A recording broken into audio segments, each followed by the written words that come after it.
So basically in this section, or basically in this particular webinar, we'll discuss about important topics to be covered in bioprocess engineering. ठीक है. So bioprocess एक ऐसा subject है जिसमें हम generally fermentation की बात करते हैं. ठीक है. और फर्मेंटर्स सबसे पहले जो हमारे माइंड में आता है बेसिकली दैट इज फर्मेंटर्स. ठीक है. लेकिन ये जो फर्मेंटेशन हम करते हैं ये भी आपकी डिफरेंट टाइप्स की होती हैं. Like we have batch culture, continuous culture, fed batch culture, plug flow bioreactor. तो ऐसे बड़े सारे टाइप के बायोरिएक्टर्स हैं. ठीक है.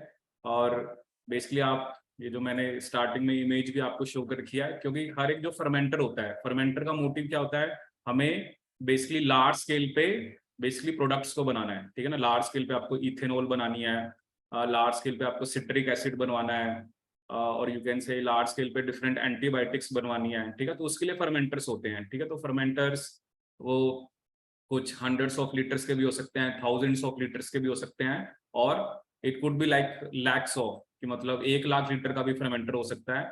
वो डिपेंड करता है कि बेसिकली जैसी भी आपको फर्मेंटेशन रन करनी है और कितना आपको प्रोडक्ट बनाना है. ठीक है. तो this is the basic just design of fermenter, क्योंकि फर्मेंटर के साथ ये तो एक बेसिक सी इमेज है.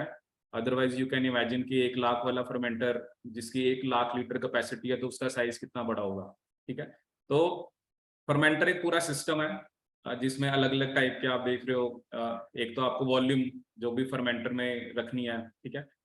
यहाँ पर आप देख रहे हो कुछ बैफल्स होते हैं. ठीक है. बैफल्स ये होते हैं कि वॉर्टेक्स वगैरह नहीं बनने देते.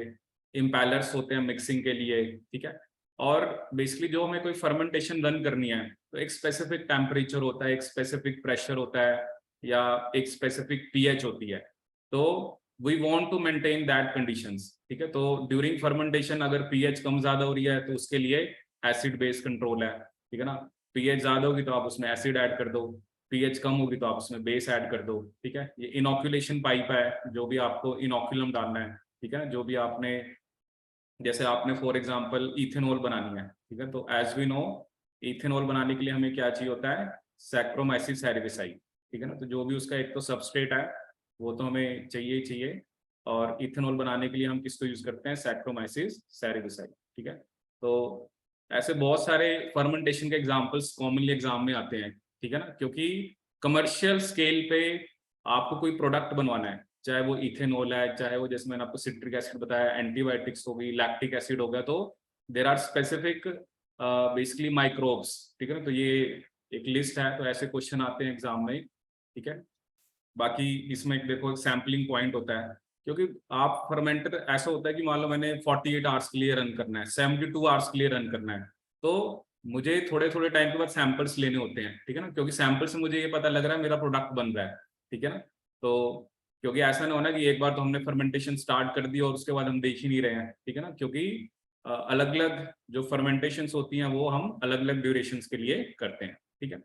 सो ये जो आज मैं आपको बताऊंगा, क्योंकि बायोप्रोसेस इंजीनियरिंग बहुत वास्ट सब्जेक्ट है, and as a come to know कि आपका ये सब्जेक्ट नहीं है, बट मैं आपको जो थोड़ी इंफॉर्मेशन दूंगा, जो नॉलेज दूंगा, तो उससे आपको हेल्प मिलेगी. ठीक है. कि किस टाइप के क्वेश्चंस आते हैं. ठीक है. तो जनरली इसमें एक तो डिफरेंट टाइप ऑफ जो कल्चर्स होते हैं. ठीक है ना. जैसे बैच कल्चर. ठीक है. ये जैसे मैंने यहाँ पे शो किया हुआ है. सो बैच कल्चर क्या होता है, एक बार आपने मीडियम लिया, उसमें आपने इनोक्यूलम डाला. ठीक है. And you just start fermentation. ठीक है. कोई इसमें आप बीच में आपने कुछ नहीं ऐड करना, लास्ट में आपने बस प्रोडक्ट जो है वो रिकवर करना है. ठीक है. एक होता है फैट बैच. ठीक है. आप फैट बैच में देख सकते हो कि इनिशियल वॉल्यूम जो है, ठीक है, जो अगर आप यहाँ पे देखो तो इतनी इनिशियल वॉल्यूम है. ठीक है. तो इसमें क्या होता है, आप मतलब थोड़े थोड़े टाइम के बाद आप मीडियम ऐड कर सकते हो, क्योंकि आप देख रहे हो फाइनल वॉल्यूम जो है वो इनिशियल वॉल्यूम से क्या होगी, ज्यादा होगी है. ठीक है. एक होता है कॉन्टिन्यूस, उसमें आपकी वॉल्यूम कांस्टेंट रहती है. ठीक है. जैसे मान लो मैंने इसमें से 10 लीटर निकाला. ठीक है. मतलब 10 लीटर में ऑब्वियसली ये तो प्रोडक्ट भी बन गया, सो मैंने 10 लीटर फ्रेश मीडियम ऐड कर दिया. ठीक है. सो ये कॉन्टिन्यूस कल्चर होता है. ठीक है. कॉन्टिन्यूस कल्चर का ये मोटिव होता है कि आपकी जो फर्मेंटेशन है वो कॉन्टिन्यूसली चल रही है. ठीक है ना. क्योंकि क्या होता है ना, आप कोई भी, मान लो मैंने सबस्ट्रेट दिया, मान लो मैंने आपको कहा कि मैंने फॉर एग्जांपल 100 ग्राम ग्लूकोज दी. ठीक है. अब ये तो है नहीं कि वो ग्लूकोज जो है थोड़े टाइम के बाद यूज होगी, मान लो 100 में से 50 ग्राम यूज हो गया, 60 यूज हो गया. ठीक है. तो इसमें विद टाइम हम उसको बेसिकली हम और शुगर ऐड करते हैं या और वॉल्यूम के थ्रू हम शुगर प्रोवाइड करते हैं। ठीक है, मेरा मेन आज आपको मैं कॉन्टिन्यूस कल्चर बताऊंगा, आपको बैच कल्चर, ये सब कल्चर्स के बारे में बताऊंगा। ठीक है, और थोड़ी सी जस्ट बेसिक इंफॉर्मेशन मैं आपको इसके बारे में दूंगा। ठीक है, सबसे पहले हम स्टार्ट करते हैं बैच कल्चर से। ठीक है, ये आपने पढ़ा हुआ है माइक्रोबियल ग्रोथ कर्व। ठीक है ना, माइक्रोबियल ग्रोथ कर्व। तो बेसिकली पहले होता है lag phase, as we know, कि जिसमें कोई सेल्स का नंबर तो नहीं बढ़ता, जस्ट एक जो भी आपका बैक्टीरिया है वो बेसिकली अडेप्ट हो रहा है। ठीक है, उसके बाद लॉग फेज। ठीक है ना, सो this is the main phase जिसमें बेसिकली बैक्टीरिया का नंबर एक्सपोनेंशियली इंक्रीज करता है, और अभी हम इसकी इक्वेशन भी पढ़ेंगे। ठीक है, सो लॉग फेज को और हम क्या बोलते हैं, ट्रोपोफेज। ठीक है, it is also known as trophophase. ठीक है, अब जैसे ही लॉग फेज कंप्लीट हो गया, ठीक है ना, जो कॉन्टिन्यूस कल्चर होता है ना, उसमें हमारा मोटिव यही होता है कि हमें उसे लॉग फेज में ही रखना है सेल्स को।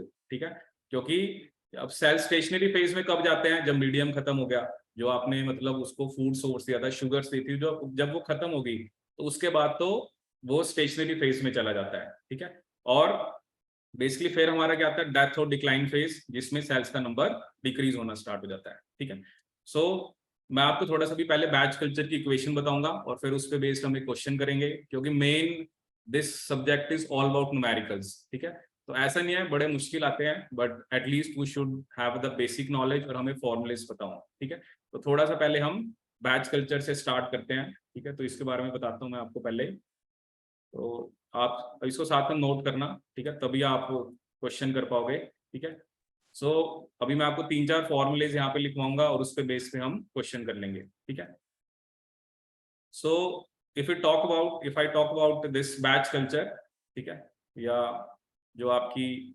माइक्रोबियल ग्रोथ काइनेटिक्स होती है, तो जनरली हम एक इक्वेशन लिखते हैं, dx/dt is equal to mu x. ठीक है, dx/dt is equal to mu x, मतलब जो भी नंबर ऑफ सेल्स में चेंज हो रहा है टाइम के साथ, तो म्यू होता है आपका एक कांस्टेंट होता है, जिसे बोलते हैं हम specific growth rate constant. Specific growth rate constant. ठीक है, फिर इसको आगे हम डिराइव करते हैं, और मैं सिर्फ डेरिवेशन के बाद जो एक फॉर्मूला हमारे पास आता है मैं बस वही लिख रहा हूं, that is log of 10 xt। xt मतलब एक पर्टिकुलर टाइम के बाद कितने सेल्स हो जाएंगे, is equal to log of 10 x0 plus mu t by 2.303। ठीक है, ये डेरिवेशन होती है, बट चलो कोई नहीं, मैं आपको जस्ट कुछ फॉर्मुलेज बता रहा हूँ। ठीक है, वो डेरिवेशन आप कोई बात नहीं इजीली कर लोगे। log of 10 xt, xt is the number of cells after time t, x naught is initial number of cells, mu is your specific growth rate, और t आपका टाइम। एक तो ये फॉर्मूला होता है। एक फॉर्मूला हमारे पास क्या होता है, नंबर ऑफ जनरेशंस का। ठीक है, जिसपे बेस्ड अभी हम क्वेश्चन करेंगे, that is equal to 3.32 log of 10 xt by x naught, n is equal to 3.32 log of 10 xt by x naught। ठीक है, एक फॉर्मूला मैंने आपको ये बताया। ठीक है, और एक फॉर्मूला मैंने आपको n is equal to 3.32 log of 10 xt by x naught। ठीक है, अब ये n क्या होता है, नंबर ऑफ जनरेशंस। ठीक है, n क्या होता है आपका, it is basically number of generations, number of generations. ठीक है, और यहाँ पर हम एक तरह से दो कांस्टेंट भी लिखते हैं, एक होता है k is equal to n/t। ठीक है ना, k क्या होता है आपका, mean growth rate constant, mean growth rate constant. ठीक है, और एक टर्म होती है g is equal to 1/k। ठीक है, या आप इसको क्या लिख सकते हो, t/n। ठीक है, सो g हमारा होता है मीन जनरेशन टाइम। जी क्या होता है, मीन जनरेशन टाइम। ठीक है, बस ये जनरली इस पे क्वेश्चन आते हैं एग्जाम में। अब होता क्या है, मतलब इन दोनों में फर्क क्या है, कि मीन ग्रोथ रेट कांस्टेंट और मीन जनरेशन टाइम। ठीक है, जैसे मान लो मैं आपको एग्जांपल देता हूँ, मान लो कि बेसिकली आपके पास मान लो मैंने क्या दिया, जो जनरेशन टाइम है, ठीक है, जैसे हमें पता है इक्वल आई का जनरेशन टाइम कितना होता है 20 मिनट्स, कितना होता है 20 मिनट्स, ठीक है। अब बेसिकली क्या चीज है, एक तो ये कहना, जैसे अगर मैं आपसे पूछूं कि 1 आवर के अंदर कितनी जनरेशन होंगी, ठीक है ना, क्योंकि एक जनरेशन टाइम है 20 मिनट्स, ठीक है, तो ऑब्वियसली 1 आवर के अंदर, क्योंकि 1 आवर में 60 मिनट होते हैं, 60/20, ठीक है, तो कितनी आ गई 3 जनरेशन पर आवर, ठीक है। ये जो मीन ग्रोथ रेट कांस्टेंट है, ये हमें बताता है कि कितनी जनरेशंस एक घंटे में होती हैं, ठीक है, और generation time is basically your doubling time, ठीक है ना। जो ये आपने किया, जैसे आपने लिखा ना 3 जनरेशन पर आवर, या इसको मैं क्या लिख सकता हूं 20 मिनट पर जनरेशन, ठीक है, 20 मिनट पर जनरेशन। के का मतलब होता है कि एक पर्टिकुलर टाइम में कितनी जनरेशन हुई है, ठीक है, और दूसरे का क्या मतलब होता है कि जो एक जनरेशन है वो कितने टाइम की है, ठीक है। तो ये आपने फॉर्मूले बस एक बार लिख लेने हैं। अब इसका एक क्वेश्चन मैं आपको कराता हूँ जो गेट के एग्जाम में आया था, ठीक है, वो क्वेश्चन आप सोल्व करोगे, ठीक है, वो क्वेश्चन मैं आपको शो कर रहा हूँ। तो ये बेसिकली हमारे पास क्वेश्चन है।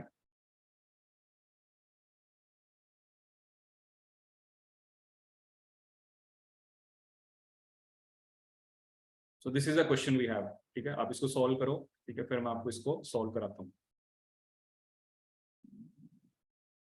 सो बेसिकली इस क्वेश्चन में हमें क्या दिया हुआ है, एक बैक्टीरियल स्ट्रेन है 37 डिग्री सेल्सियस पे वो ग्रो होती है एरोबिक कंडीशंस में, ठीक है, और इनिशियल नंबर ऑफ सेल्स कितने हैं 10⁻², ठीक है, और 10⁻5 है कितने आवर्स के बाद 10 आवर्स के बाद, तो वो कहते हैं मुझे डबलिंग टाइम बताओ, ठीक है। तो डबलिंग टाइम का जो फॉर्मूला मेरे पास है that is g is equal to T/N, ठीक है। टाइम अब आपको दिया हुआ है 10, आपने क्या निकालना है n, ठीक है। n का फॉर्मूला मैंने आपको क्या बताया 3.32 log of 10 xt by x naught, ठीक है। सो 3.32 log of 10, तो फाइनल नंबर ऑफ सेल्स कितने हैं 10 की पावर 5, इनिशियल कितने हैं 10 की पावर 2, सो 3.32 log of 10, ठीक है, 10⁻3, ठीक है। अब ऑब्वियसली 3 आगे आ जाएगा और log of 10 क्या होता है हमारा 1, तो ये कितना आ गया 9.96, और इसको मैं अप्रोक्सीमेटली क्या लेके चल सकता हूँ 10, ठीक है। और जी का फॉर्मूला क्या है T/N, तो 10/10 कितना आ गया आपका 1, तो ये बेसिकली आपका डबलिंग टाइम है, ठीक है।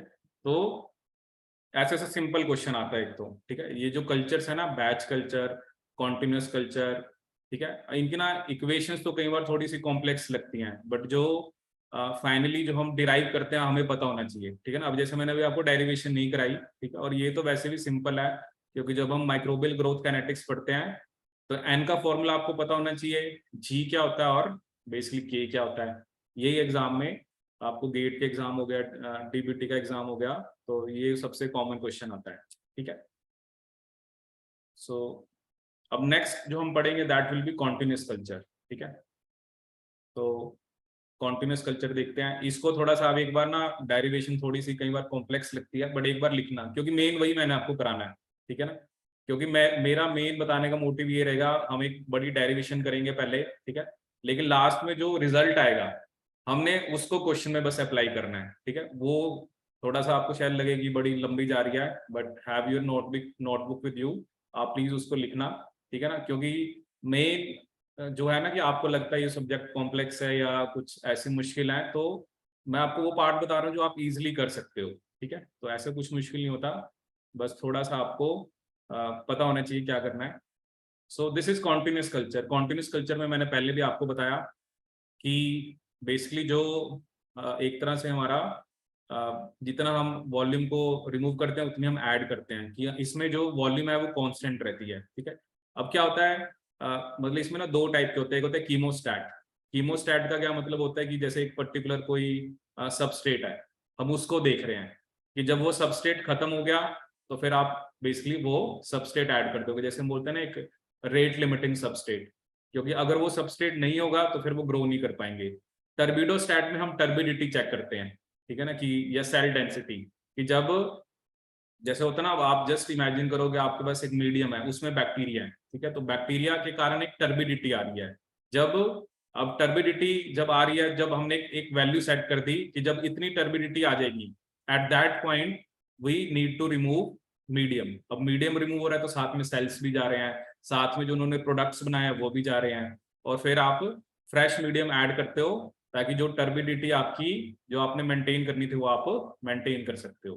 ठीक है, अब आप ये ध्यान से सुनना, ठीक है, थोड़ा सा equation it may seem a bit typical, but आपको ये पता लगेगा कि भाई ये दो फॉर्मूले अगर अभी मैं आपको डायरेक्ट भी बता सकता हूँ, जैसे ये देखो ये दो फॉर्मूले हैं, but I want you to derive, ठीक है ना, क्योंकि इसमें थोड़ा सा आपको बेसिकली डेरिवेशन करोगे तो आपको थोड़ा सा पता लगेगा कि हम कर क्या रहे हैं। ठीक है, तो ये डेरिवेशन आपने बस ध्यान से सुनना, क्योंकि थोड़ी सी प्रैक्टिस मांगती है थोड़ा सा, क्योंकि न्यूमेरिकल पार्ट आता है इसके अंदर। ठीक है, सो ये ना एक इक्वेशन है जिसे हम क्या बोलते हैं, मोनेट्स कीमोस्टैट इक्वेशन। ठीक है, तो इसको आप साथ साथ लिखो।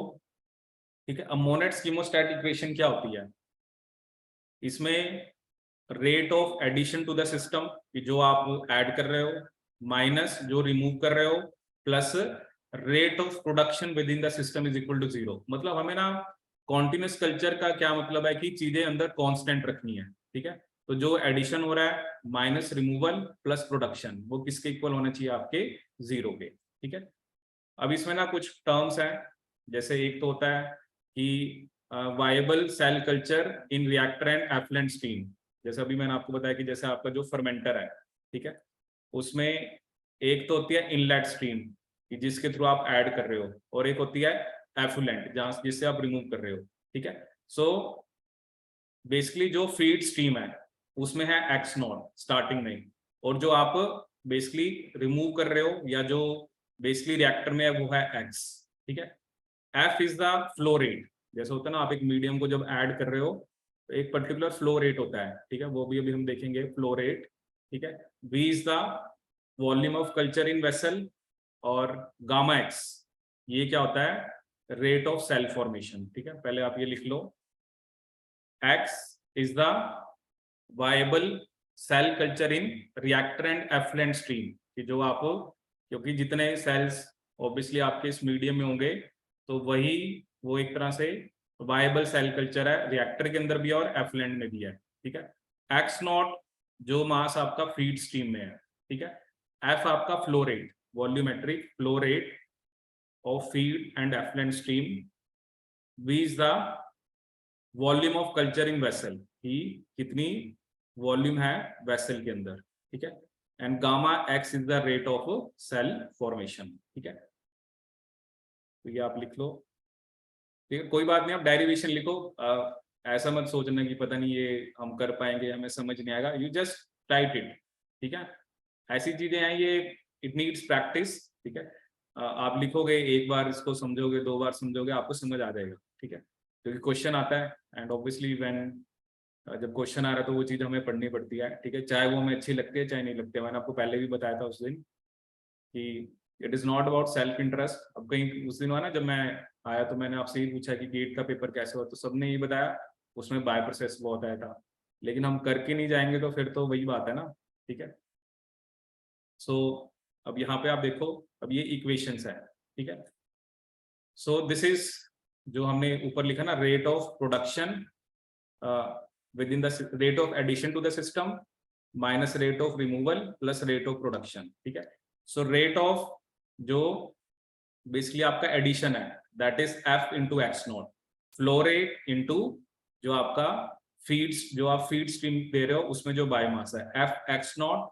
ठीक है, और जो रिमूवल है that is minus F x plus V is volume into gamma x. ठीक है, गामा एक्स अभी आपने लिखा that is rate of cell formation. ठीक है, तो ये 0 होना चाहिए। ठीक है ना, ये जो पहला मैंने लिखा है जो आपने इनिशियली लिखा that is basically your addition, this is your removal and this is your production. ठीक है, ये टोटल 0 होना चाहिए। ठीक है, फिर यहाँ पर हमने क्या करा, इसको हर एक जो भी है उसको हमने वॉल्यूम से डिवाइड करा, ठीक है, डिवाइड इट बाय वॉल्यूम, ठीक है। तो F by V x naught minus F by V x plus V by V gamma x is equal to 0, ठीक है। और ये जो एफ बाई वी होता है इसे हम क्या बोलते हैं, डाइल्यूशन रेट, ठीक है, ये आपने याद रखना है। Dilution rate is equal to flow rate by volume, ठीक है। डाइल्यूशन रेट मेरा क्या होता है, फ्लो रेट बाय वॉल्यूम, ठीक है। Dilution rate is flow rate by volume, ठीक है।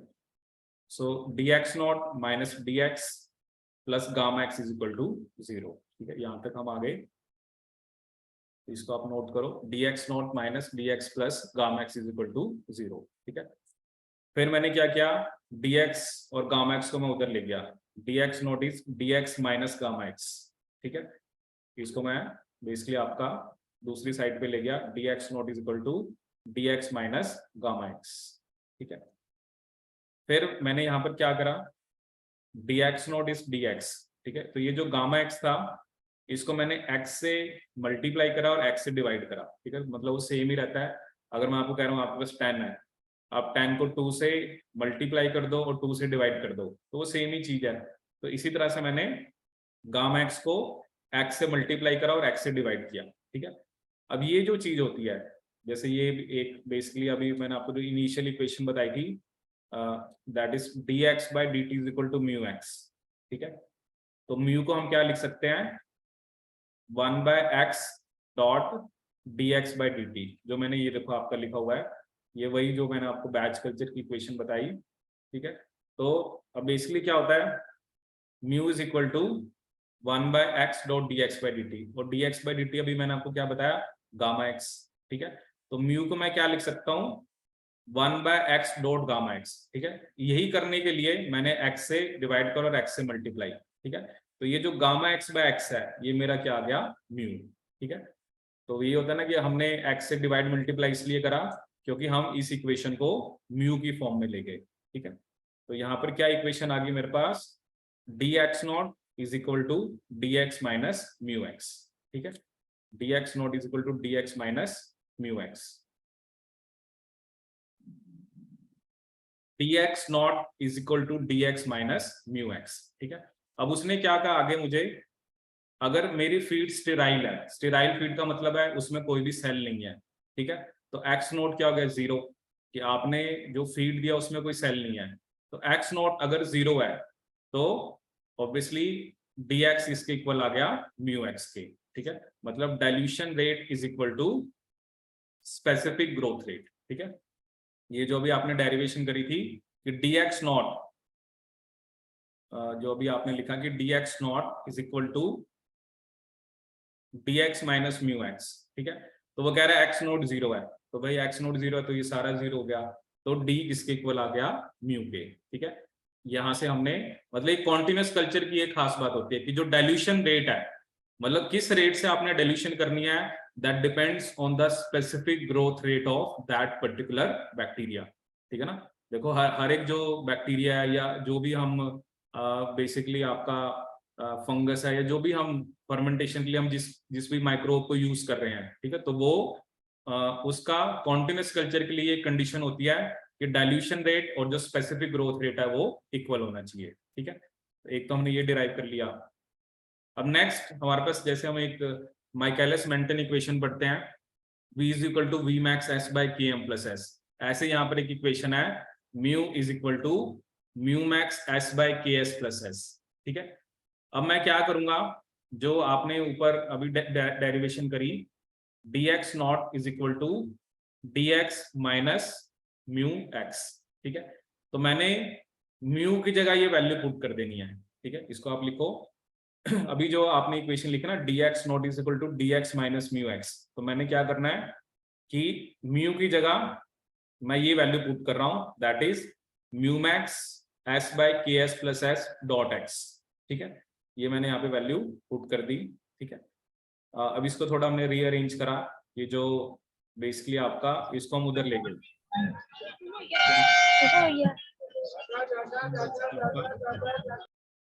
इसको हम कहाँ पे ले गए आपका basically on the other side. तो म्यू मैक्स बाय एस, क्योंकि ये माइनस है तो ये प्लस हो जाएगा फैक्टर, क्योंकि दोनों के अंदर एक्स तो कॉमन है, ठीक है, जो आप देख रहे हो एक्स तो चलो बाहर आ गया, तो mu max S by K S plus S minus D, ठीक है, into x plus D x not is equal to 0, ठीक है।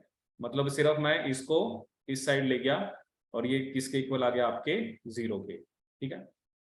अब बेसिकली क्या होता है, अगर आपकी जो फीड है अगर वो स्टेराइल है, ठीक है, अगर फीड क्या है, स्टेराइल है, तो उसके लिए अभी मैंने आपको बताया कि म्यू और डी इक्वल होते हैं, म्यू और डी क्या होते हैं, इक्वल, ठीक है। पहले आप इसको लिख लो, तो for sterile feed mu is equal to D,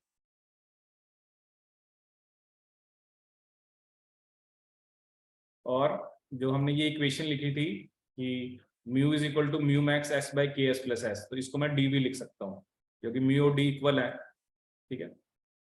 तो D is equal to mu max S by K S plus S, ठीक है।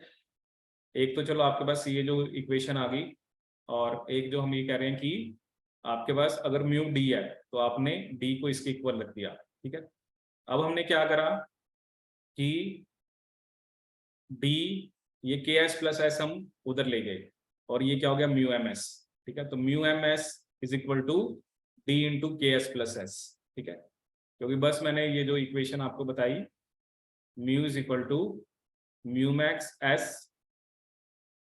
Bye K S plus S, ठीक है। सिर्फ हमने म्यू की जगह डी रख दिया, ठीक है, और इसको हम अब रीअरेंज कर रहे हैं, तो D into K S plus S is equal to mu max dot S, ठीक है। और अब म्यू मैक्स एस में से मैंने आपका डी एस माइनस करा, मतलब क्योंकि दोनों में एस कॉमन है तो एस इधर ले गए, is equal to D K S, ठीक है। और इसके बाद S into mu max minus D, अब एस कॉमन ले लिया, mu M minus D is equal to D K S, ठीक है।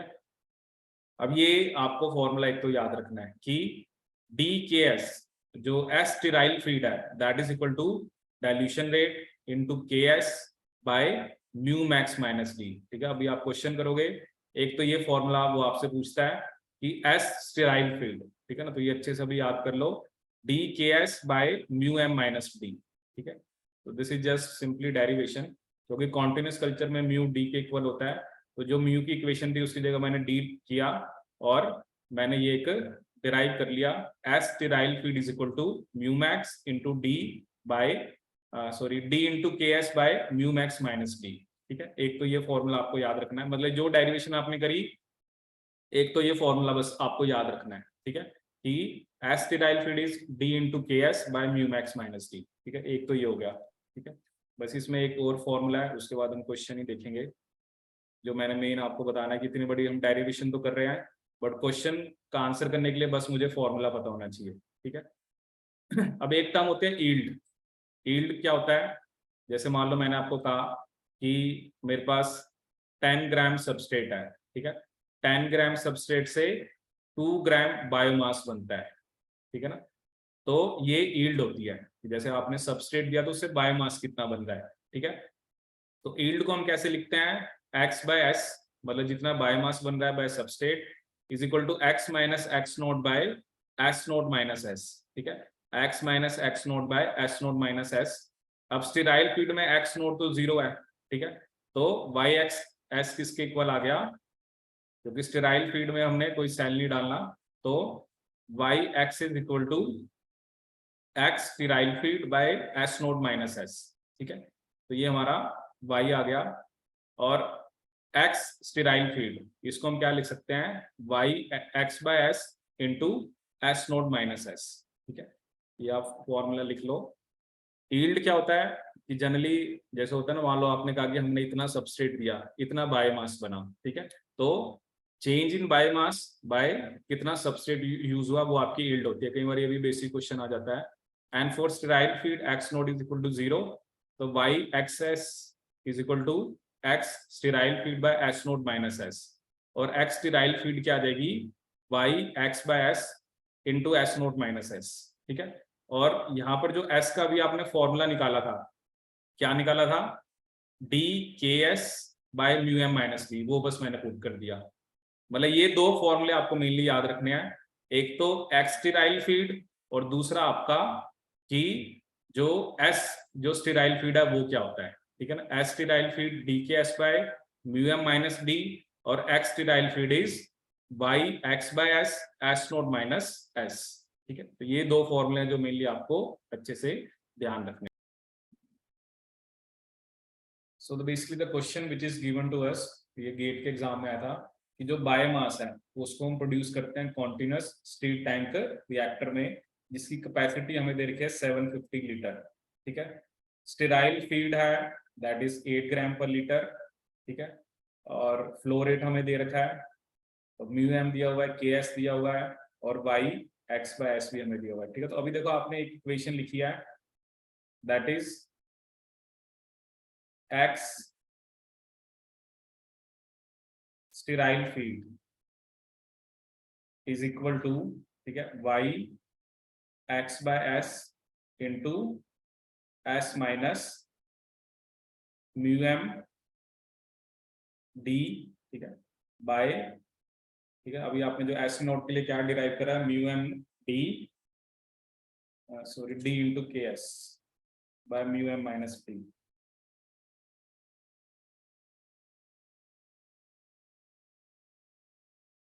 ठीक है। तो ये हमारे पास एक जो इक्वेशन थी D K S by mu M minus D. अब देखो इसमें आप वाई एक्स बाय एस मुझे चाहिए, वो रहा ये 0.5, ठीक है। एस जो बेसिकली है वो कितना है 8 ग्राम पर लीटर, ठीक है, ये भी मेरे पास है। डाइल्यूशन रेट का मैंने आपको फॉर्मूला बताया ही है, that is flow rate by volume, ठीक है। तो फ्लो रेट कितना है मेरा, दैट इज 150, वॉल्यूम है 750, so this is 1/5 which comes out to be 0.2, ठीक है। तो dv मुझे गिवन है ks 1.5, ठीक है, म्यू मैक्स 0.4 और d 0.2, ठीक है। बस आपने इसको सॉल्व करना है, ठीक है। सो देखो वही फॉर्मूला सीधा लगा, तो y is 0.5,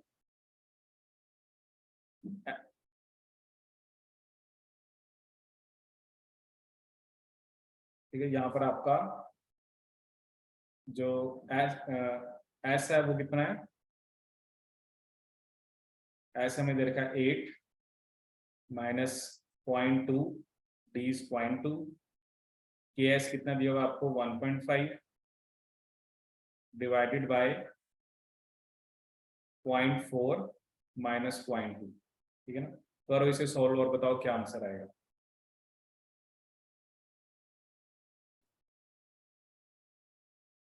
ठीक है, तो इसको बेसिकली सॉल्व करने के बाद आपका क्या आ रहा है, that is 0.5 into 8 minus 0.2 into 1.5 by 0.4 minus 2, ठीक है। इसको सॉल्व करते हैं क्योंकि आपकी कैलकुलेशन भी अच्छी होनी चाहिए, ठीक है। तो 1.5 इंटू 0.2 ये कितना होगा, this will be 0.3 divided by 0.2, ठीक है। तो मतलब ये आ गया 0.5 इंटू 8 माइनस 1.5, ठीक है। तो 0.5 इंटू मतलब 6.5 which comes out to be 3.25, 3.25, ठीक है। लेकिन अब ऑप्शन में तो है ही नहीं ऐसा, 0.5 इंटू हमने करा 6.5, तो ये आ गया 3.25, ठीक है। लेकिन ये क्या है हमारे पास ग्राम पर लीटर, ठीक है। ये जो 3.25 आया है this is gram per litre, ठीक है। लेकिन उसने क्वेश्चन में क्या पूछा है, ग्राम पर लीटर पर आवर, ठीक है। तो ऑब्वियसली उसके लिए आपको, क्योंकि ये जो डाइल्यूशन फैक्टर होता है आपका, जैसे आपने देखा ना ये 150 लीटर पर आवर और ये 750 लीटर, तो इसकी जो यूनिट्स होती हैं वो R इनवर्स 1 होती है, ठीक है। तो जो भी आपका ये x आया है you need to multiply it with dilution factor, ठीक है। तो 3.25 को जब हम 0.2 से मल्टीप्लाई करेंगे तो हमारा आंसर क्या आएगा 0.65, ठीक है। This is the right answer, ठीक है। So the main thing is that, अब आपने पहले तो डेरिवेशन पढ़ी, ठीक है, वो तो लगी पता नहीं क्या ही चल रहा है, बड़ा कॉम्प्लेक्स लगा हमें, ठीक है। लेकिन एंड पे मैंने आपको क्या शो करा कि वो जो डेरिवेशन का जो रिजल्ट है मुझे बस वो चाहिए। मोस्ट ऑफ द क्वेश्चन जो आपके अगर ये जो कॉन्टिन्यूस कल्चर पे आते हैं उसमें बस ये होता है कि आपको अब ये फॉर्मूला पता हो, या तो एक्स डिराइव्ड फील्ड पूछेगा या एस जो आपका यहाँ पे एस नोट था, तो या तो उसका पता होना चाहिए। ठीक है, तो बेसिकली यहाँ पर ये फॉर्मूला जो है, क्योंकि आप देखो जो जो भी आपको गिवन था आपको उसको अप्लाई करना है। ठीक है, तो कॉन्टिन्यूस कल्चर में ये जो मैंने आपको दो इक्वेशंस बताई ये जनरली आपको याद होनी चाहिए। ठीक है, एक तो इक्वेशन मैंने आपको क्या बताई, एस स्टीराइल फील्ड में जो आपका सबस्ट्रेट है that is D K S by mu M minus D, और X sterile field is equal to Y X by S into S note minus S. ठीक है, क्योंकि ये जो इसमें आपको म्यू एम गिवन होता है या जो भी के एस होता है वो एक स्पेसिफिक जो भी माइक्रोबियल सिस्टम है, जैसे जो भी बैक्टीरिया है, जो भी पैथोजन है, सॉरी पैथोजन कह रहा हूँ, जो भी मतलब आपने किसी से एंटीबायोटिक बनवानी है या जो भी प्रोडक्ट बनवाना है उसका ये म्यू एम और के एस आपका डिफरेंट होता है। ठीक है, जी सर। तो ऐसे एक और भी क्वेश्चन है कोई सर बात? हाँ जी, सर ये लास्ट में डी से मल्टीप्लाई क्यों किया? क्योंकि हमें जो आंसर था वो ग्राम पर लीटर पर आवर में चाहिए। बट सर हम तो स्टार्टिंग से अगर करें तो हमारी जो यूनिट्स थी वो तो साथ ही चलेगी हाँ, पर जो आवर की। एक्स है ना, देखो आपने क्या कैलकुलेट करा है यहाँ पे, एक्स कैलकुलेट किया है, तो जो एक्स हमारे पास आया है वो ग्राम पर लीटर में है। जो बेसिकली जो मास आया ना वो ग्राम पर लीटर, अगर तो मेरे से क्वेश्चन पूछता कि ग्राम पर लीटर में बताओ, ठीक है ना, अगर वो मेरे से क्या पूछता ग्राम पर लीटर में, अब वही हो ना, या तो आप यहाँ पे सारी यूनिट्स पुट करोगे और फिर आपको पता लग पाएगा कि ये जो आंसर मेरे पास आया है एक्स ये ग्राम पर लीटर में आया। ठीक है, अगर तो वो मेरे से ग्राम पर लीटर में पूछता तब मेरा आंसर वही था जो मैंने कैलकुलेट करा है 3.25। ठीक है, लेकिन उसने मेरे से पूछा है productivity in gram per litre per hour, तो इसलिए जो मेरी प्रोडक्टिविटी आई है उसको मुझे डाइल्यूशन फैक्टर से मल्टीप्लाई करना पड़ेगा। ठीक है, अब ये होता है ना इसमें, तो चलो जैसे आपने 3.25 निकाला और एज वी नो की बेसिकली क्योंकि आंसर वो मैच नहीं कर रहा था तो आपने चलो आपने एक उसको डाइल्यूशन फैक्टर से मल्टीप्लाई करा, बट क्या होता है ना गेट के अंदर आता है न्यूमेरिकल आंसर टाइप, तो आपको ये ध्यान रखना है कि क्वेश्चन में वो क्या पूछ रहा है। अगर वो ग्राम पर लीटर में आंसर होता तो मैं फिल इन द ब्लैंक में 3.25 फिल करता, लेकिन वही अगर बेसिकली ग्राम पर लीटर पर आवर में होता तब मेरा आंसर 0.65 होता। ठीक है, वो तो आप जब या तो सारी यहाँ पे यूनिट्स पुट करोगे ना तो आपको पता लग जाएगा। ठीक है ना, जैसे अब ये मान लो 0.5 है तो ये तो ग्राम ग्राम है, इसकी तो कोई यूनिट ही नहीं है। ठीक है, 8 क्या ये ग्राम पर लीटर है। ठीक है ना, अब आप खुद सोचो अगर ग्राम पर लीटर है तो ये भी जो सारा होगा ना ये भी ग्राम पर लीटर ही होगा, इसकी यूनिट नहीं है, तो एंड में जो रिजल्ट आएगा वो आपके पास ग्राम पर लीटर में ही आया है। ठीक है, बहुत सारे क्वेश्चन ऐसे होते हैं जो हम ऐसे यूनिटरी मेथड से भी उसको सॉल्व कर सकते हैं। ठीक है, ऐसे। सर हाँ जी, सर ये हमारा म्यू मैक्स की यूनिट भी सर पर आवर में थी। हाँ म्यू, जब अभी आपको मैंने बताया ना म्यू का फॉर्मूला क्या होता है, म्यू इज इक्वल टू, अभी देखना म्यू इज इक्वल टू आपने डी लिखा था अगर आपको याद हो, तो अभी मैंने आपको जो बताया भी था कि D x by D T किसके इक्वल होता है, म्यू एक्स के। ठीक है, तो अगर मैं म्यू लिखूं तो म्यू को मैं क्या लिख सकता हूँ, D x by D T dot 1/x, x x तो सेम यूनिट है तो इसकी यूनिट भी क्या होती है, टाइम इनवर्स 1। देखो ना क्या होता है यहाँ से, चलो इन्होंने जो क्वेश्चन पूछा, देखो ये जो छोटी छोटी चीजें होती है ना ये आपको सीखनी होती है। अगर मान लो मैं कह रहा हूँ कि mu is equal to D, ठीक है, इसका मतलब दोनों की यूनिट भी सेम होनी चाहिए। अब ये थोड़ा हम लिखते हैं कि मान लो मैं ये थोड़ा लिखूंगा कि 10 kg is equal to 10 kilometre, तो कहोगे भाई ये क्या बात कर रहे हो, ऐसा नहीं होता है। यूनिट जो होती है, जैसे जो यूनिट आपके म्यू की है वही यूनिट डाइल्यूशन रेट की है। ठीक है ना, अभी आपने डाइल्यूशन रेट कैलकुलेट करा ना 150/750, तो वो भी यही आया, उसकी भी यूनिट्स क्या आती है, आर इनवर्स 1। ठीक है, और आपके जो म्यू की यूनिट भी सेम है। ठीक है, यही जो छोटी छोटी चीजें होती है ना ये आपको पिक करनी होती है। ठीक है, तो ये एक और क्वेश्चन है, चलो अभी थोड़ा टाइम की वजह से थोड़ा सा मैं आपको आगे बताता हूँ। ठीक है, अब ये देखो ये इतना बेसिक्स क्वेश्चन है एग्जाम में, कुछ भी नहीं था इसमें, तो उसने ऐसे ही आपको एक क्वेश्चन दिया। बेसिकली इसमें क्या था, इसमें ना उसने मुझे वैल्यूज दे रखी हैं कि भाई R1 कितना है 4। ठीक है, मैंने यहाँ से स्टार्ट किया, R2 बेसिकली चलो मुझे नहीं पता, R3 कितना है मेरे पास 1, ठीक है। तो अगर 4 में से 1 इधर गया है तो इसका मतलब 3 इधर गया है। अब मुझे R6 भी दे रखा है 1, ठीक है। अब 3 में से 1 इधर गया तो R4 क्या होगा 2, बस ये आंसर था। अब देखने में लग रहा है पता नहीं क्या पूछ रहा है, जो मुझे वैल्यूज गिवन थी उस बेस पे मैंने बस उसको, जैसे यहाँ पर मेरे को उसने R3 दे रखा था तो मैंने R2 निकाल लिया।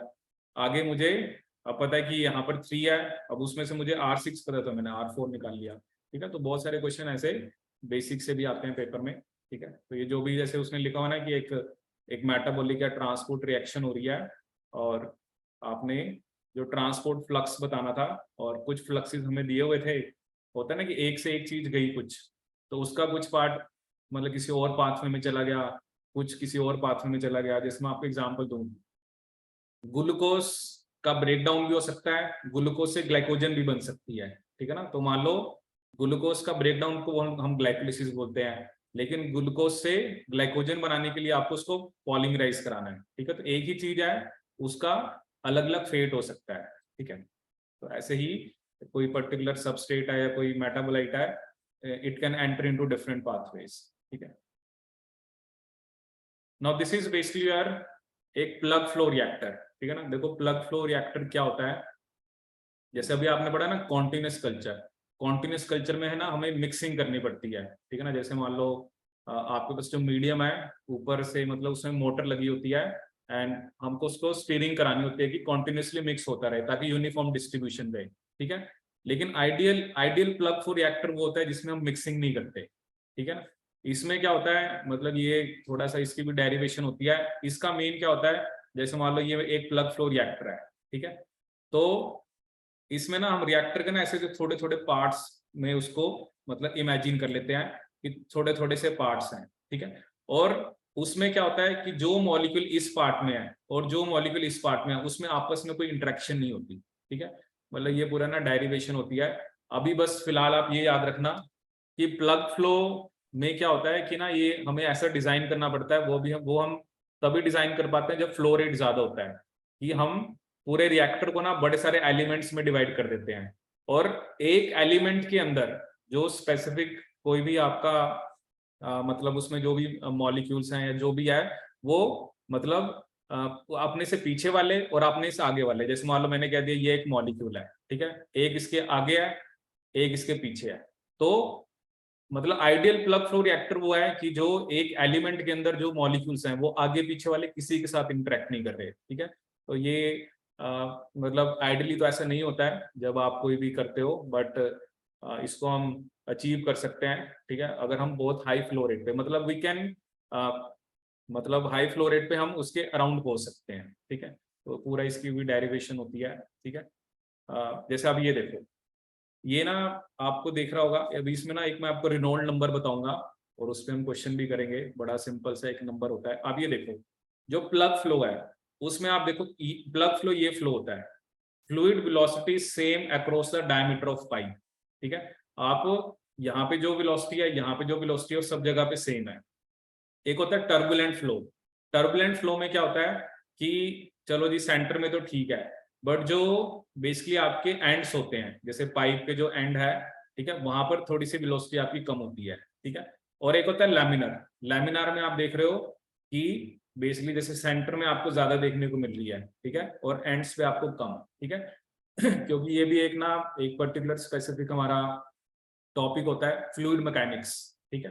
तो मतलब लिक्विड्स के फ्लो के बारे में पढ़ना होता है, मतलब आप एक तो किस टाइप का लिक्विड फ्लो चाहते हो, ठीक है। तो plug flow you can see this is मतलब नॉर्मली ये कम होता है, बट वही होता है ना कि हम कुछ पर्टिकुलर फैक्टर से इसको अचीव कर सकते हैं, ठीक है। टर्बुलेंट फ्लो आप देख रहे हो सेंटर में तो सही है, बट एंड्स पे you can see there is decrease in basically velocity. और लैमिनार में बीच में आपका जो फ्लो है सेंटर में मैक्सिमम होता है, बट जैसे ही आप पाइप के एंड्स की तरफ जा रहे हो तो वो कम होता जाता है, ठीक है। No this is the number basically, ये एक नंबर है, ये फॉर्मूला आपको याद रखना है। इसी पे अभी एक क्वेश्चन आया था अभी रिसेंट पेपर में कि जैसे अभी आप देखो एक था लैमिनार एक था टर्बुलेंट, ठीक है ना। अभी लैमिनार कौन सा है, जिसमें आप देख रहे हो बहुत ज्यादा डिफरेंस आपको देखने को मिल रहा है, ठीक है। और टर्बुलेंट में थोड़ा बहुत एंड्स पे है, बट मतलब टर्बुलेंट को आप मान के चल सकते हो कि वो प्लग फ्लो की तरह है, ठीक है, और आइडियली हम प्लग फ्लो की तरह उसे चाहते हैं। सो जो ट्रांजिशन होता है, जैसे लैमिनार वाला जो है आपको उसको टर्बुलेंट में करना है, तो वो बहुत सारे फैक्टर्स पे डिपेंड करता है, और उसको हम एक रेनॉल्ड नंबर लिखते हैं। Reynold number is pipe diameter, then velocity of fluid, then fluid viscosity and density, ठीक है। ये फॉर्मूला आप लिखो कि जो रेनॉल्ड नंबर है वो बेसिकली जब अगर तो आपका फ्लो स्लो है लिक्विड का, जस्ट इमेजिन करो ना एक पाइप है, उसमें अगर कम स्पीड से लिक्विड जा रहा है तो वो लैमिनार है, अगर वो ज्यादा स्पीड से जा रहा है तो वो टर्बुलेंट है, ठीक है। लेकिन वो क्या कहना चाह रहा है, सिर्फ स्पीड ही पैरामीटर नहीं है, स्पीड के अलावा आपके पाइप का डायमीटर क्या है, आपका जो मीडियम है उसकी मतलब एवरेज लीनियर वेलोसिटी कितनी है, उस पर्टिकुलर की फ्लूइड की विस्कोसिटी कितनी है और डेंसिटी कितनी है। ये सारे के सारे जो फैक्टर्स हैं, एक तो होता है ना मैं आपको कह रहा हूँ स्पीड बढ़ा दो, आप लैमिनार से टर्बुलेंट चले जाओगे, बट ये नंबर हमें ये बता रहा है it is not only the speed, beside that viscosity, density and the geometry of the system वो भी डिपेंड करती है, ठीक है। तो Reynold number is equal to D you rho by mu, ठीक है। अभी आप देखना अगर आपको ये फॉर्मूला पता है तो आप क्वेश्चन कर लोगे, ठीक है। D you rho by mu, ये स्ट्रीट वेसल्स में थोड़ा सा एक अलग आता है Reynold number. N I stirrer की स्पीड, ये इम्पैलर का डायमीटर, ये फ्लूइड डेंसिटी, मतलब डेंसिटी विस्कोसिटी तो चलो दोनों सेम ही हैं जो आपने पिछले फॉर्मूले में भी देखी, रो बाय म्यू, बट जो स्टीर्ड होते हैं मतलब जिसमें आप खुद से स्टीयरिंग कर रहे हो, ठीक है, तो उसमें थोड़ा सा, क्योंकि वो तो पाइप में था, ये वेसल में है, ठीक है। और ये भी कुछ नंबर्स आते हैं, अगर तो रेनॉल्ड नंबर, ठीक है, रेनॉल्ड नंबर का फॉर्मूला भी आपने लिखा डी इंटू जो बेसिकली आपका rho D you rho by mu, ठीक है। तो अगर तो लेस देन 2100 है तो वो आपका लैमिनार फ्लो होता है, ठीक है, और 2100 टू 4000 को हम ट्रांजिशन रीजन बोलते हैं, और अगर 4000 से ज्यादा है तो वो आपका टर्बुलेंट फ्लो होता है, ठीक है। तो मतलब क्या है, जो आपको लैमिनार और टर्बुलेंट फ्लो पहले क्लियर होना चाहिए, जो मैंने आपको डायग्राम में दिखाया कि जैसे laminar flow you can see that is the last one, this is the laminar flow and this is your turbulent flow, ठीक है। तो आप किसी भी पाइप में से जो भी लिक्विड जा रहा है तो आप पे डिपेंड करता है कि आपको उसको मतलब बाय इंक्रीजिंग स्पीड और बहुत सारे जो फैक्टर्स हैं आप उसको लैमिनार से टर्बुलेंट में लेके जा सकते हो, ठीक है ना। जैसे मान लो मैं यू बढ़ा दूं तो रेनॉल्ड नंबर बढ़ गया, और रेनॉल्ड नंबर ज्यादा किस केस में आ रहा है आपका टर्बुलेंट फ्लो में, ठीक है। तो कई बार ये भी आ जाता है, और स्टीरर के लिए भी बता रखा है, जो मैंने आपको फॉर्मूला बताया ये उस बेस पे है, लेस देन 10 है तो लैमिनार है, और अगर ग्रेटर देन 10,000 है तो टर्बुलेंट है, ठीक है। तो स्टीरर का थोड़ा अलग फॉर्मूला है और इसका अलग है, ठीक है। Now this is the question, ये आया था एग्जाम के अंदर, आपको इम्पेलर का बस रेनॉल्ड नंबर बताना था, ठीक है। तो अभी आपने फॉर्मूला लिखा, ठीक है, D you rho by mu, ठीक है। अब यहाँ पर मुझे डेंसिटी है 1000, ठीक है जी, डेंसिटी मुझे पता है। विस्कोसिटी मेरी कितनी है -3 जो नीचे है, ठीक है। इम्पेलर का डायमीटर कितना है 0.1, ठीक है। स्पीड कितनी है 2, ठीक है, मतलब फर्मेंटर की वॉल्यूम का यहाँ पे कोई लेना देना नहीं है, तो मैं यहाँ जस्ट वैल्यूज पुट करूंगा। डी कितना है मेरा, डायमीटर इज 0.1, ठीक है जी।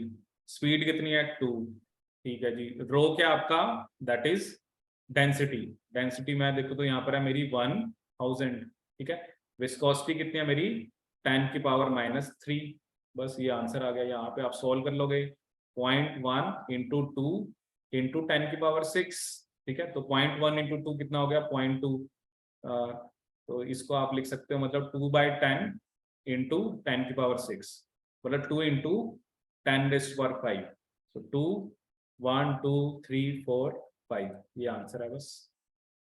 तो कितना सिंपल है ये, बट वही है, ये जैसे मैंने जैसे मैं आपको ना कुछ हिंट दे रहा हूँ, कुछ टॉपिक्स बता रहा हूँ कि ये एक फ्लूइड मैकेनिक्स का पार्ट है। पहले मैंने आपको कॉन्टिन्यूस कल्चर बताया, एक मैंने आपको बताया जो बेसिकली जैसे बैच कल्चर क्या होता है, ऐसे ही एक भी थोड़ा सा मैं आपको फैट बैच कल्चर बताऊंगा। तो ये अलग अलग टाइप के कल्चर्स हैं, ठीक है। एक ये फ्लूइड मैकेनिक्स का पार्ट है, एक रिनोल्ड नंबर पे एग्जाम में क्वेश्चन आ जाता है, ठीक है। ये भी रिसेंट वाले एग्जाम्स के क्वेश्चंस हैं, ठीक है।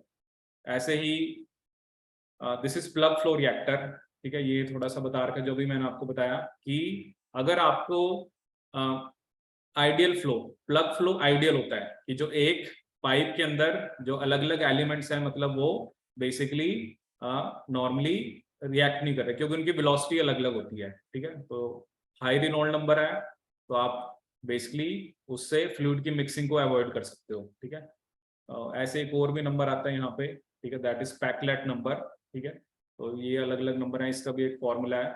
तो बेसिकली जो अगर परफेक्ट प्लग फ्लो चाहिए तो मेरा बेसिकली जो ये पैकलेट नंबर है ये इनफाइनाइट होना चाहिए, ठीक है ना। जैसे मैंने बताया एक रिनोल्ड नंबर है, ये एक पैकलेट नंबर है। So there are so many numbers जो अलग अलग फर्मेंटर्स के अंदर जो अलग अलग मतलब जो क्राइटेरिया होते हैं या अलग अलग जो फैक्टर्स होते हैं उसको हम उससे डिनोट करते हैं, ठीक है। बट रिनोल्ड नंबर आप अच्छे से याद रखना।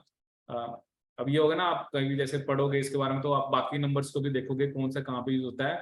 तो रिनोल्ड नंबर का मुझे क्या पता लगा कि वो बेसिकली मुझे ये बताता है कि जो मेरा फ्लो है, ठीक है ना, अगर मेरा फ्लो टर्बुलेंट है या लैमिनर है, ठीक है। तो जनरली जो लैमिनर फ्लो होते हैं उसमें रिनोल्ड नंबर कम होता है, टर्बुलेंट फ्लो में आपका ज्यादा होता है, ठीक है। ऐसे एक फैट बैच, ठीक है ना। फैट बैच क्या होता है कि मतलब जैसे इसके अंदर इंटरमिटेंट और कॉन्टिन्यूस फीडिंग, जैसे आपने स्टार्टिंग में तो मान लो 10 लीटर वॉल्यूम ली, बट टाइम टू टाइम आप थोड़ा थोड़ा इसमें ऐड करते रहते हो, ठीक है। तो स्टार्टिंग में बड़ा डाइल्यूट सॉल्यूशन होता है but we need to add nutrients, ठीक है। और ताकि हम हाई ग्रोथ रेट को अवॉइड कर सकें, ठीक है। पहली चीज याद रखना, फैट बैच कल्चर हम उस केस में करते हैं जिस केस में हाई ग्रोथ रेट होता है, ठीक है। दूसरा ये बता रहा है कि जैसे ये एक बार एग्जाम में क्वेश्चन आया था कि जो फैट बैच होता है वो हम कहाँ कहाँ पर कर सकते हैं। In cultures where the oxygen demand during fast growth is too high, ठीक है, for the mass transfer capabilities of the reactor, ठीक है। ये भी एक चैप्टर होता है, मास ट्रांसफर, मटेरियल ट्रांसफर, ठीक है। तो उन कल्चर जिसमें ऑक्सीजन डिमांड जब फास्ट ग्रोथ के टाइम पे हाई होती है तब आप इसे यूज करते हो। अगर हाई सबस्ट्रेट की कंसंट्रेशन इनहिबिटरी है, मतलब इनिशियली मान लो मैंने कह दिया मैंने 100 ग्राम सबस्ट्रेट डाल दिया, ठीक है, लेकिन उसने आपके पाथवे को इनहिबिट कर दिया, तो आप एकदम 100 ग्राम नहीं डाल सकते। तो आप कम सबस्ट्रेट यूज करो स्टार्टिंग में, फिर थोड़ा थोड़ा करके आप ऐड करो, ठीक है। And switch on undesirable metabolic pathways. कई बार होता है ना, आपने सबस्ट्रेट ज्यादा दे दिया तो वो जो डिजायरेबल पाथ है उसमें ना जाके किसी और पाथ में चला गया। डिजायरेबल पाथ का क्या मतलब है, जो मुझे प्रोडक्ट बनवाना है, ठीक है। तो ये कई बार डायरेक्ट आ जाते हैं कि फैट बैच हम वहां पे यूज कर सकते हैं जहां पर मतलब सेल डेंसिटी आपकी हाई हो जाती है या सबस्ट्रेट की जो कंसंट्रेशन है वो इनहिबिटरी है, हमें अनडिजायरेबल पाथवेज में स्विच नहीं करना, and where oxygen demand during fast growth is too high, ठीक है, and for the mass transfer capabilities of the reactor, ठीक है। तो ये कुछ पॉइंट्स हैं जो आपको याद रखने हैं, ठीक है। ये जनरली इसमें भी होता है ना, मैंने आपको स्टार्टिंग में भी जो डायग्राम में दिखाया कि इसमें स्टार्टिंग में वॉल्यूम जो फैट बैच होता है उसमें इनिशियल वॉल्यूम जैसे कम होती है लेकिन फाइनल वॉल्यूम आपकी ज्यादा हो जाती है। और ये देखो यहाँ पे बता रखा है कि फैट बैच कल्चर को हम किसके प्रोडक्शन के लिए यूज करते हैं, बेकर्स यीस्ट, ठीक है, एंड पेनिसिलिन प्रोडक्शन। अब ये एग्जाम में क्वेश्चन आ सकता है, जब हमें पेनिसिलिन बनानी है, ठीक है ना, तो हमें कौन सा बेसिकली यूज करते हैं हम, बेसिकली फैट बैच कल्चर, ठीक है। तो बेकर्स ईस्ट की प्रोडक्शन करनी है, मतलब ईस्ट का ग्रोथ करानी है, तो उसके लिए भी हम क्या यूज करते हैं, आपका फैट बैच कल्चर, ठीक है। तो ये भी एक क्वेश्चन है, ठीक है, that is based on fat batch culture, ठीक है। चलो इसे भी ट्राई करते हैं। ये मैं कुछ आपको टॉपिक्स बता रहा हूँ, आप ये नाम लिख लो। एक ऑक्सीजन ट्रांसफर रेट, ठीक है ना, एक तो इस पे क्वेश्चन आता है आपके एग्जाम के अंदर। तो ये एक इक्वेशन होती है, क्योंकि ना ये अलग अलग ना चैप्टर्स हैं, तो बेसिकली फर्मेंटर से रिलेटेड जैसे हीट ट्रांसफर कैसे हो रही है, ऑक्सीजन की सप्लाई कैसे हो रही है, तो एक इस इक्वेशन पे कई बार क्वेश्चन आ जाता है, DCl/dt is equal to KLa into C star minus CL, ठीक है। फ्लूइड मैकेनिक्स जिसमें मैंने आपको रिनोल्ड नंबर के बारे में डिस्कशन की, ठीक है। मटेरियल ट्रांसफर होता है, इसमें भी स्टोइशियोमेट्री वगैरह आपका आता है। हीट ट्रांसफर, कि जब भी आप कोई फर्मेंटेशन रन कर रहे हो तो जो भी उसमें वेसल्स हैं या उसमें जो भी पाइप्स हैं उसमें हीट ट्रांसफर कैसे होती है, ठीक है। एक आपने ये पढ़ा होगा मीडियम स्टरलाइजेशन, डेल फैक्टर, ठीक है ना। जैसे आप करते हो ना ऑटोक्लेव आप यूज करते हो, तो ऑटोक्लेविंग ऑब्वियसली हम 121 डिग्री सेल्सियस पे करते हैं 15 psi 15 मिनट्स के लिए, ठीक है। तो मीडियम की जो स्टरलाइजेशन की काइनेटिक्स है उसे बोलते हैं। अभी हमने पहले किसकी बात करी, ग्रोथ काइनेटिक्स की, ठीक है। लेकिन स्टरलाइजेशन में हम किसकी बात करेंगे, डेथ काइनेटिक्स की, क्योंकि आपने मीडियम के अंदर जो माइक्रोब्स हैं, जो स्पोर्स हैं, उनको हमने मारना है, ठीक है ना। तो ये बड़ा कॉमन क्वेश्चन पूछा जाता है कि हम ऑटोक्लेविंग 121 पे क्यों करते हैं। हाँ जी, कौन बताएगा, autoclaving why the temperature is 121 degree Celsius, why the temperature is 121 degree Celsius.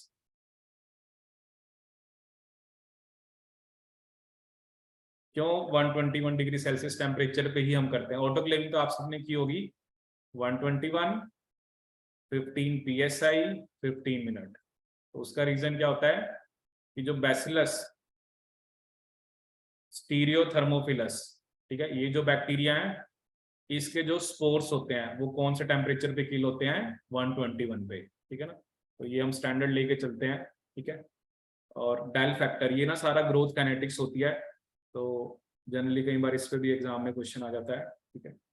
तो चलो एक फैट बैच वाला क्वेश्चन करते हैं, ठीक है। अब इसमें अगर आपको ना नहीं भी, अगर बेसिक नॉलेज नहीं भी है फिर भी आप कर सकते हो, ठीक है। अब देखो आप, सिंपल क्या है, आपके पास 200 ग्राम पर लीटर ग्लूकोज है जो कि आपने किस रेट से ऐड करना है, 50 लीटर पर आवर से, 50 लीटर पर आवर, ठीक है। Initial culture volume and the initial cell concentration are 600 litre and 20 gram per litre, ठीक है। यील्ड हमें दे रखी है, आपने 8 आवर्स पे बताना है कि कितनी सेल कंसंट्रेशन होगी, ठीक है। देखो ना, अगर यहाँ पर हम बात करें, अगर मेरे पास 20 ग्राम पर लीटर पहले ही है, ठीक है, और वॉल्यूम है 600 लीटर, तो मैं अगर 600 से मल्टीप्लाई करूं तो कितना आ गया, ये 12,000 ग्राम, ठीक है। मतलब 12,000 ग्राम मेरे पास पहले से ही है, ठीक है। ये मेरे पास इनिशियल है, उसने मेरे से पूछी है कितने आवर्स के बाद, 8 आवर्स के बाद, ठीक है। अब हम 50 लीटर दे रहे हैं 1 घंटे में और उसमें 200 ग्राम पर लीटर ग्लूकोज है, ठीक है। तो इसका मतलब क्या है, 200 इंटू 50, 200 इंटू 50 कितना हो गया, दिस विल बी योर 10,000, मतलब 10,000 जो बेसिकली ग्राम, 10,000 ग्राम जो है वो हम क्या दे रहे हैं, आपका ग्लूकोज, ठीक है। कितने आर में, 1 आर में, ठीक है। 10,000 कितने आर में दे रहे हैं, 1 आर में। लेकिन मुझे क्या दिया हुआ है कि 0.5 ग्राम मास बनता है 1 ग्राम सबस्ट्रेट से, ठीक है। अगर मैं 10,000 ग्राम ग्लूकोज दे रहा हूं 1 घंटे में, तो मेरा बेसिकली कितना बनेगा, बायोमास 5,000 ग्राम, ठीक है ना। सीधी सी बात है, आपके पास ये फैट बैच कल्चर है, इसमें कोई जनरली इक्वेशन भी नहीं इतनी लगाने की जरूरत पड़ती जैसे बैच और कॉन्टिन्यूस में। आपको उसने बता रखा है कि 600 लीटर का वॉल्यूम है और 20 ग्राम पर लीटर उसमें सेल है। तो पहले मैंने ये निकाल लिया, मैंने मतलब 1 लीटर में 20 ग्राम है तो 600 लीटर में मैंने निकाल लिया मेरे इतने ग्राम सेल्स हैं, ठीक है। या जो भी ग्राम पर लीटर आप कह सकते हो, ठीक है, क्योंकि मैंने, या इतने ग्राम सेल्स हैं मेरे, ठीक है। पहले चलो मैं ग्राम ही लिखता हूँ। उसके बाद बेसिकली क्या हुआ आपका कि अब हमें पता है कि हम 200 ग्राम पर लीटर हम ग्लूकोज सोल्यूशन ऐड कर रहे हैं 50 लीटर पर आवर, मतलब मैं 10,000 ग्राम दे रहा हूँ 1 आवर में, ठीक है। लेकिन जो 10,000 ग्राम है, ठीक है, वो बेसिकली कितना बनाएंगे आपका, कितना बनाएंगे वो 5,000 ग्राम बेसिकली आपका सेल मास, ठीक है। ये तो बनाएंगे वो 1 घंटे में, तो 8 घंटे में कितना हो जाएगा वो आपका 5,000 इंटू 8 40,000 ग्राम, मतलब 12,000 पहले था और बाद में कितना हो गया 40,000, तो टोटल ये कितना आ गया 52,000 ग्राम, 52,000 ग्राम्स, मतलब इतना मेरा बायोमास बन गया, ठीक है। लेकिन मुझे आंसर किस में निकालना है, ग्राम पर लीटर में, तो 52,000 ग्राम तो मेरा आ गया, ठीक है। अब इनिशियल वॉल्यूम थी 600 लीटर, ठीक है, और 1 घंटे में मैं ऐड कर रहा हूँ 50 लीटर, तो 8 घंटे में मैंने कितना ऐड किया, 400 लीटर। तो 600 प्लस 400 क्या हो गया, 1000। तो मेरा आंसर क्या आ गया, 52 ग्राम पर लीटर। अब इसमें कोई फॉर्मूला भी नहीं लगाया मैंने, थोड़ा सा बस आपको ये देखना है पहले कितना मास था, 1 घंटे में मैं जितना सबस्ट्रेट दे रहा हूँ, ठीक है, तो वो 1 घंटे में मैं सबस्ट्रेट कितना दे रहा हूँ। यील्ड उसने मुझे दी हुई है कि 1 ग्राम सबस्ट्रेट से 0.5 ग्राम ग्लूकोज बनता है। तो मैंने, अगर मैं 10,000 ग्राम सबस्ट्रेट दे रहा हूँ तो मेरा 5,000 ग्राम बन रहा है मास। अब वो उसने मुझे कहा 8 घंटे, तो 1 घंटे में अगर मेरा 5,000 ग्राम बन रहा है, 5,000 ग्राम्स बन रहा है, तो बेसिकली 8 आवर्स में कितना बनेगा, 40,000 ग्राम्स, ठीक है। तो वो मैंने 12,000 में ऐड कर दिया, बट वो मेरे पास अभी ग्राम्स आए हैं, ठीक है।